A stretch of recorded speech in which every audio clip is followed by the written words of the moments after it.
This is How to Souls. My name is Rach, and welcome back to our Elden Ring walkthrough. We're doing just a couple short little episodes as we tackle a couple of caves. In the last episode we did Groveside Cave, and now we're gonna head along just keeping to the cliff and go to our first catacomb. So if we jump on torrent here, this is the Stormfoot Catacombs. The difference between cave, dungeon, and mine is cave, catacombs, and mine. That's it. There's three different kinds of dungeon in this game. The difference is what the type of enemies that you find there, and also the type of bosses that you fight there, and consumables, upgrades that you find inside. So we just did a cave, which has consumable crafting materials inside. Now we're about to do a catacombs. As you can see, a little door here just in the side of the cliff, which has gloveworts inside. So if you're looking to level up your Spirit Ashes, which we absolutely are, you want to make sure you come here to Stormfoot Catacombs. It's just northwest of the Church of Ela and west of the Groveside Cave. This is going to be your first catacombs, so it's worth pointing out, I didn't do this in the last episode, but when you're in a cave or a catacombs or whatever, you can't warp out. There you go, can't travel, because we haven't killed the boss yet. So if you get stuck in the cave, you're gonna have to either kill the boss or just die or run out manually. So it's worth pointing out. But yeah, so catacombs. In here, we're gonna be fighting little imp characters. We've got a little guy you can chat to here if you fancy. This is quite a short level, but it does have a couple things to point out. So I'm talking a million miles a minute because I'm very excited because I'm playing Elden Ring, but I'm going to try and slow it down this time. So if we go straight forward from the Grace, this room is optional, but it is sort of your first taste of what we're dealing with here. We do have these little imp guys that you can see just behind that body there. They love to ambush you. That's their whole thing. Their strength is in numbers. So if they can ambush you by jumping out from behind a corner or jumping from the ceiling or the wall, they will. And they'll take great pleasure from it, actually. So don't let them. Don't give them the satisfaction. So yeah, that's that. We can grab this here, root resin, which we are using currently for making blood grease, so it's never a bad idea to grab that. And yeah, the little imps, guys, so our weapon is super strong. If you're not doing as much damage as me, it might be because you haven't got a very good weapon yet. Anything that's super armored, or in this case made of literal stone, it'll take less damage from a slashing weapon like a dagger or a sword, and it'll take more damage from a blunt weapon like a mace or a hammer or an axe. Well, no, an axe? Axes are slash damage. You know what I mean? So certain enemies have different defenses, resistances, and weaknesses. And these guys, you're not going to be doing much with the sword, unfortunately. But we do have our hybrid. We have got Flame Sling, which will do a lot of damage to them. So if you find that you're not doing a lot of damage to them, there's always a way to, another thing to try. Here on our right, this is our first Glovewort, Grave Glovewort. There are two different kinds of Gloveworts. There's Grave and there's Ghost. Grave is for leveling standard Spirit Ashes, and Ghost is for leveling special Spirit Ashes. So ones that you get as rewards for killing big difficult bosses, e.g. At the minute we have the wolves and the jellyfish. Those are both standard, so we've got a Grave Glovewort that we can put into those and get them to +1, +2, and so on and so forth. Okay, I forgot to mention, so up here, this door is closed. This is the same with every catacombs, right? Every catacombs is like this. Therell be a closed door, usually quite near the start. That was literally just down from the Grace. But this will need opened, and you have to go through the whole level to open the door to get to it. So usually there's a fast way back to the boss, but it's a long way to get the door to actually open. So down here, there's the lever just in front of us. We do have another imp here that I'm going to see if we can hit with Flame Sling. Oh, he's fallen down anyway. That's fine. That's fine. Oh, we got blood. Oh, no, you're not allowed to blood loss me. I'm supposed to be blood lossing you. But yeah, that's one thing to point out about casting in general, is you do have the advantage of range, but also if you have to be prepared to like dodge. If the thing dodges your spell, you're kind of hecked. So Flame Sling is super cheap to cast, so I'm just using it to get these like more out of reach enemies, so that we don't have to worry about them throwing daggers at us from up there, and we're free to just like have a wee look around. We've got another Grovewort, Grave Glovewort. Can we call them Groveworts? I don't know. The ghost ones, we could call them Gahoveworts. I don't know. But yeah, another one of those to pick up here. So as we come around the corner, like, don't do it too quickly because there is a flamethrower at the end of the hallway. And also, if you look up on the right on the wall, he's waiting to ambush us. So we're going to make sure that we are the only ones doing the ambushing here, laddie.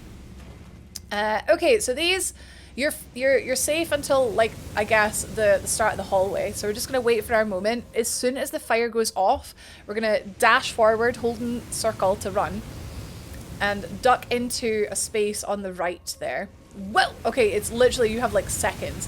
Don't run too far down this next hallway though, because there is another flamethrower there. We're just going to sort of hide in the alcove here, and we're going to wait until this one finishes, dash along and round the side of it. So if we go ahead and hit this with any kind of attack, it'll drop down to the floor, and if you hit it again, it'll come back out, but we're not going to hit it again because we don't want it to come back out.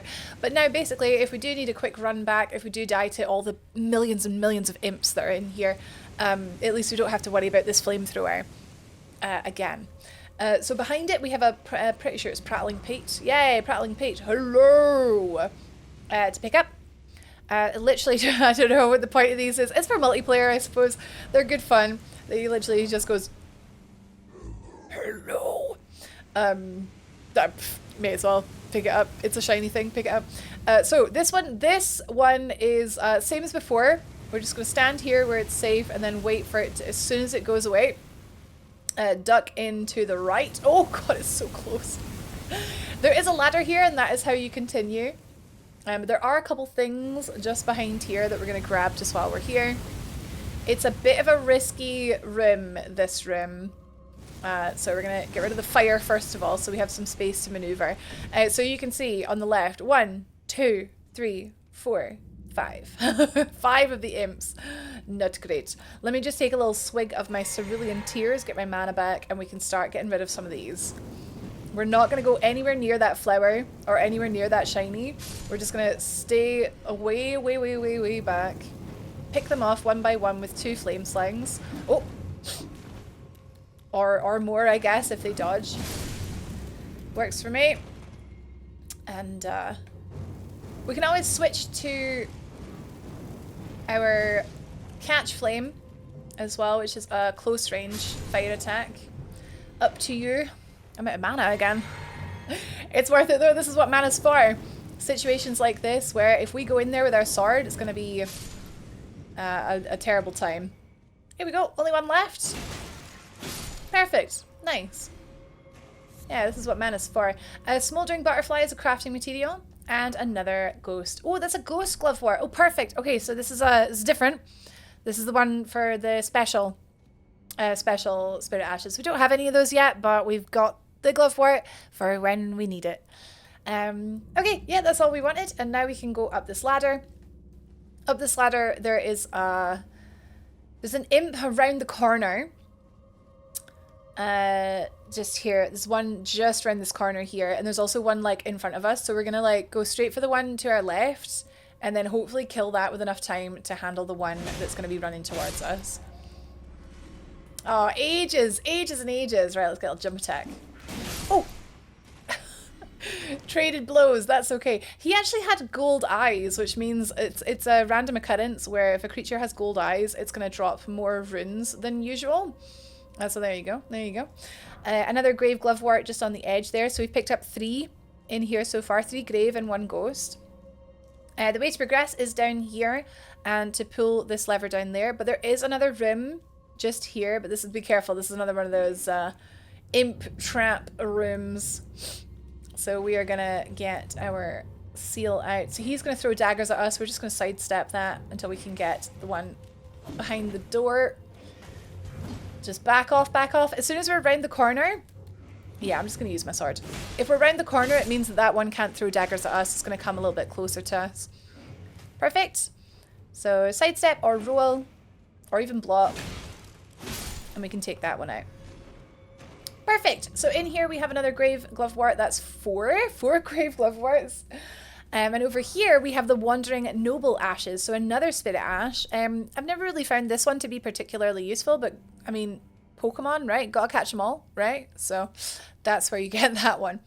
So from here on the very, very right, if we're going to drop down, I killed this imp here when we came through here before, but he will be here attacking you if you didn't kill him.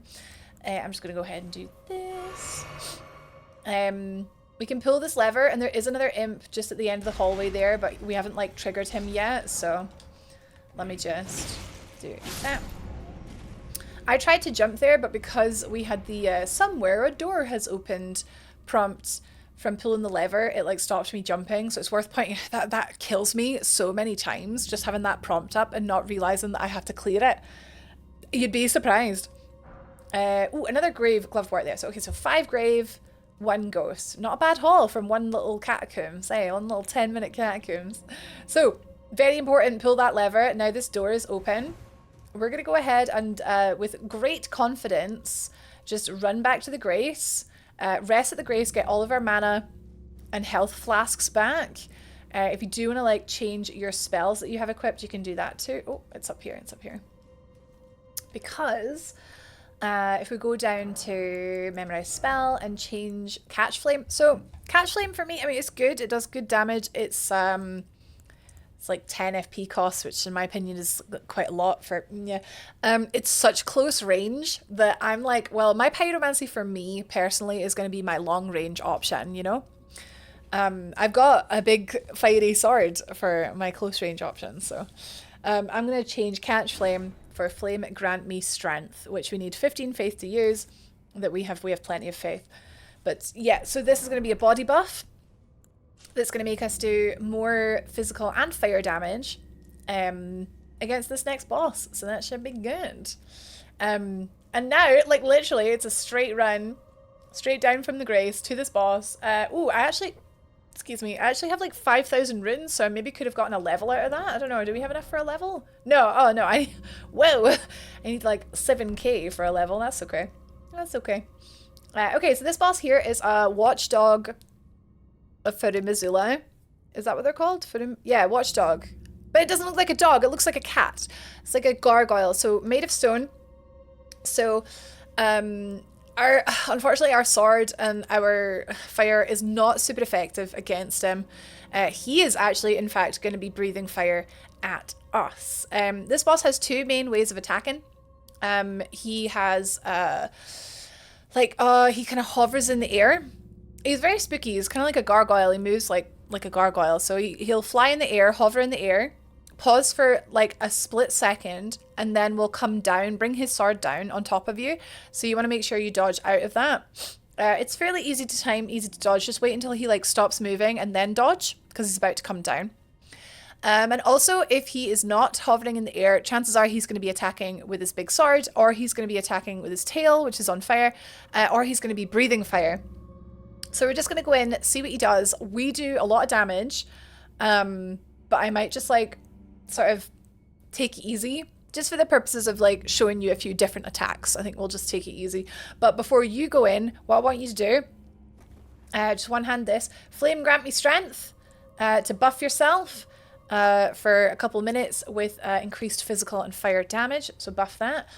You've got your blood grease, which actually no, don't use the blood grease because we're fighting a stone gargoyle. Doesn't look like it bleeds, does it? It doesn't. It's made of stone. Don't use the blood grease. Sorry, ignore me. But yeah, we got flame grant me strength, so you can buff yourself with that, and we'll be ready to go. If you have any other kind of grease, like if you have flame grease or like frost grease, or I don't know, be my guess. But bleed won't do much against this guy. Yeah, so the main attack that you'll probably find that he does is the like hover attack. Oh, it's worth saying as well, now that we're in here, we can see the little marker saying that we're allowed to do Spirit Ash summoning. You can summon your jellyfish or your wolves to help take care. Did I call him Watchdog of Furimizula? I did think that sounded a bit weird. It's Erdtree Burial Watchdog. Right, okay, so you can see here he's doing the hover attack now. So just as he stops, then you run. He's coming. He stopped. Run. You get it? It's got like a timing to it. And then now he's going to breathe fire. So he does this in a circle. He'll do this in a circle. So we can just roll behind him. But now he's doing that again. Oh, I'm not targeting. Targeting is always a good idea. This is going to be straight down. As soon as he moves, you want to roll. We've got sweeping horizontal attacks, and he's jumping again. He's going to breathe fire again. Fantastic. So if you're able to get off a couple of jump attacks, he does have poise, which can be broken. I don't know if I can get that before I kill him though, or he kills me. Right, give me heal, give me heal. But yeah, if you attack him enough with this sword, you will do poise damage. I don't think we're gonna get it.